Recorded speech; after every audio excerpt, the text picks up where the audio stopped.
Olá pessoal do sexto ano, sejam todos muito bem-vindos a mais uma aula de ciências. Eu sou a professora Camila e hoje a gente vai dar continuidade aí à nossa aula sobre rochas, minerais, falando agora sobre os fósseis e como que se dá aí sua formação, certo? Quando a gente fala de fósseis, vamos relembrar aí uma coisa interessante. Já assistiu um filme com dinossauros, por exemplo? E aí você fica se perguntando, se eles existiram mesmo há tantos anos atrás, como é que as pessoas sabem como eles eram, o tamanho deles, os hábitos alimentares, por exemplo? E aí, a gente sabe tudo isso graças aos fósseis. Esses ossos aqui, esse grande esqueleto, vários deles que são aí encontrados pelos arqueólogos, geólogos e que são reconstituídos, são montados. E aí, com alguns estudos mais aprofundados, eles conseguem, ter uma noção, basicamente, de como que eram esses animais. E também eles conseguem ter uma noção de quanto tempo atrás eles existiram. E também existe uma descoberta importantíssima, bem mais recente, que é sobre o crânio de Luzia. Luzia, a gente diz aí que seria basicamente o primeiro crânio, o primeiro ser humano que viveu, vamos dizer assim, que se tem conhecimento na América. E aí existe uma reconstituição que foi feita aí por alguns estudiosos de como seria basicamente o rosto de Luzia e está aí nessa imagem para vocês, certo? Mas aí falando disso, o que são de fato fósseis? Fósseis, a gente diz que são vestígios de organismos, sejam animais ou vegetais, muito antigos que foram preservados com o passar dos anos, por meio de processos naturais. Então esses vestígios animais ou vegetais que foram preservados durante muitos anos e que hoje são encontrados por aí. Então a gente chama isso aí de fósseis, ok? Os fósseis, eles podem ser ossos, conchas, dentes, pegadas e geralmente são encontrados em pedras e rochas muito antigas, certo? Então tem uma infinidade aí de fósseis. Dentro dessa infinidade, a gente diz que existem dois tipos principais, os restos fósseis e os vestígios fósseis. Os restos fósseis são de fato restos de animais ou de vegetais, restos de organismos, certo? E quando a gente fala de vestígios, a gente fala dos vestígios da existência deles. Por exemplo, cavernas, pegadas, certo? E é quando a gente fala que alguns fósseis podem ser preservados quase que totalmente, por exemplo, os mamutes que são encontrados aí congelados e insetos que são encontrados dentro de âmbar, que é uma espécie aí de resina vegetal, certo? E aí, a gente falou que fósseis são aí vestígios que são encontrados depois de muitos anos. Para ser de fato considerado um fóssil, ele precisa ter pelo menos 11 mil anos de existência, certo? E lembra que a gente falou que tem alguns que são encontrados aí quase que totalmente conservados? Os mamutes, que são encontrados aí em regiões congeladas, e também os insetos que são encontrados dentro de âmbas, que são aí essas resinas de origem vegetais, que preservam quase que totalmente esses insetos. E aí, como é que se dá a formação desses fósseis? Basicamente, essas formações são encontradas em pedras sedimentares. Como assim pedras sedimentares? Quando a gente fala aí, lembra que a gente estudou sobre rochas e tudo mais?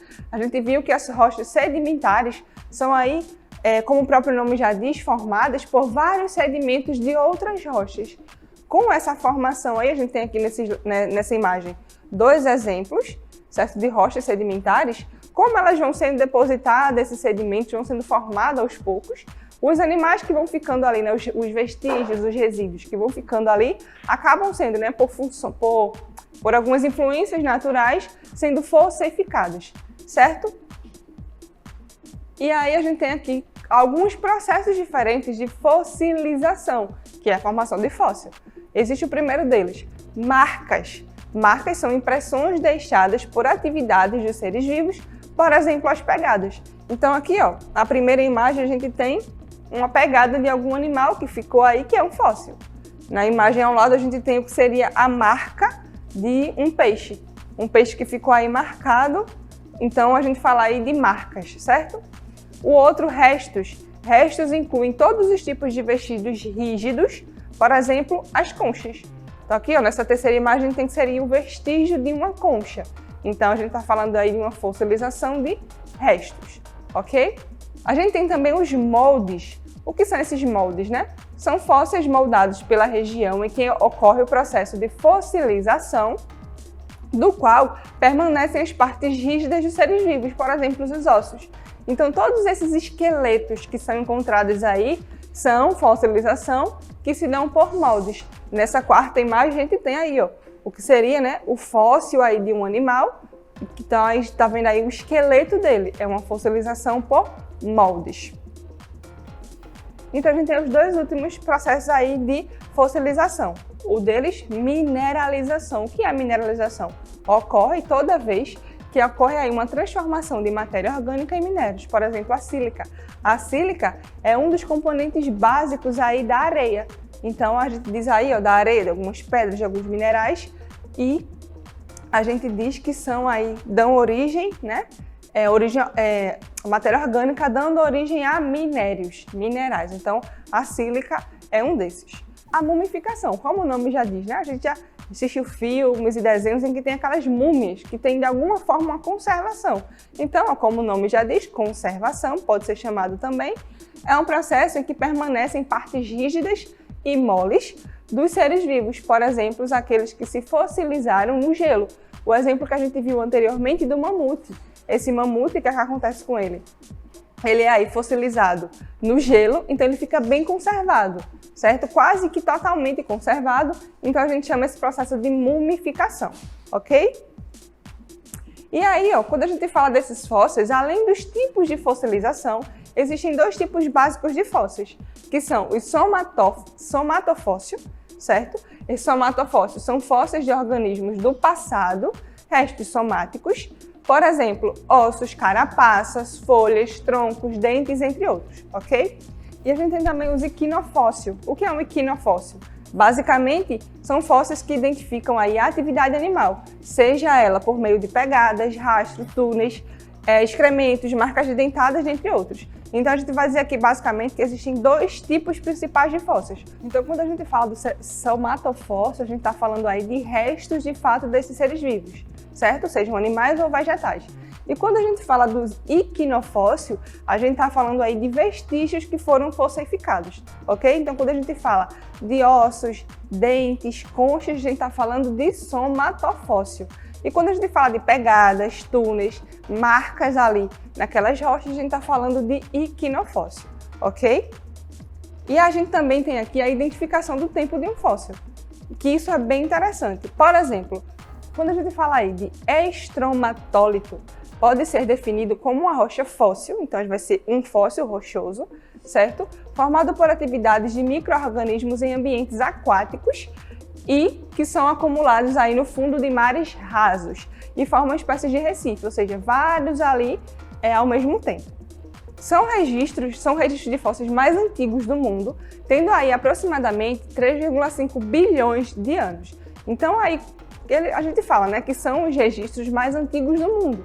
Tem cerca de 3,5 bilhões de anos aproximadamente. Mas aí como é que se faz essa contagem?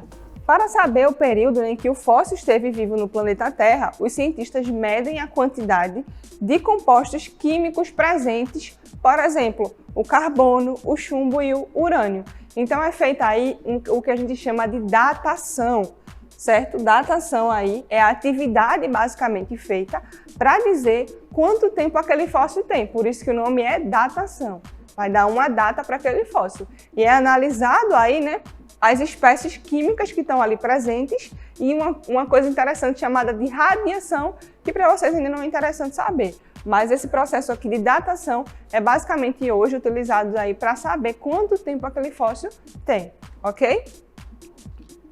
E aí a gente vai descobrir agora, por fim, a importância da descoberta dos fósseis. A gente diz aí que é através dos estudos sobre os fósseis que podemos conhecer melhor a história do planeta em tempos remotos, identificadas pelos vestígios que marcaram determinada época.